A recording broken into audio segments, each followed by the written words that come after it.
Enfin une journée un peu plus calme. Tout est relatif dans le Grand Sud, mais ça ne va pas durer. De nouvelles dépressions musclées guettent les solitaires, à commencer par les deux leaders au cœur des 50e hurlants. Quand on regarde la carte, la prochaine terre elle est très très loin.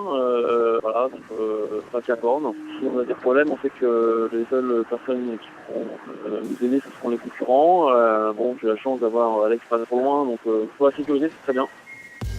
Au 35e jour de course, on retrouve de belles bagarres en duo. Thompson et Le Cléage, bien sûr.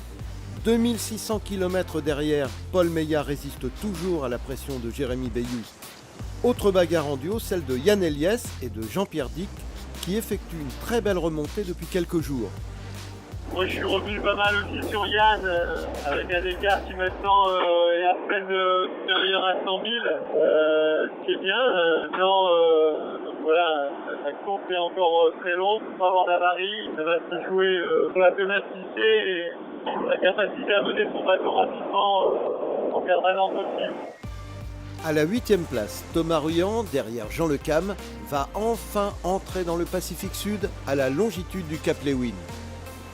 L'Indien était compliqué de toute façon pour moi parce que j'ai eu des problèmes de chariot, j'ai eu des problèmes de latte, j'ai eu des problèmes de voie d'eau. Tout ça c'est aussi des erreurs de ma part, on apprend de ses erreurs. Donc voilà, c'est un océan où j'aurais beaucoup appris. On commence à avoir une belle houle et j'ai vu beaucoup.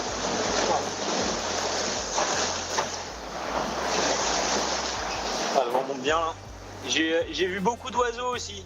Et ça, c'est vraiment conforme à mes attentes. Je m'attendais pas à en voir autant et je me lasse pas de les regarder. C'est très majestueux.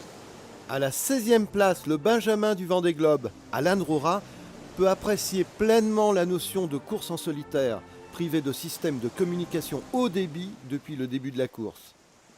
J'aimerais bien montrer un peu ce qui se passe autour de moi. Ça c'est sûr, quand je parle du gros temps, que le bateau va vite, que c'est chaud, que le bateau est couché.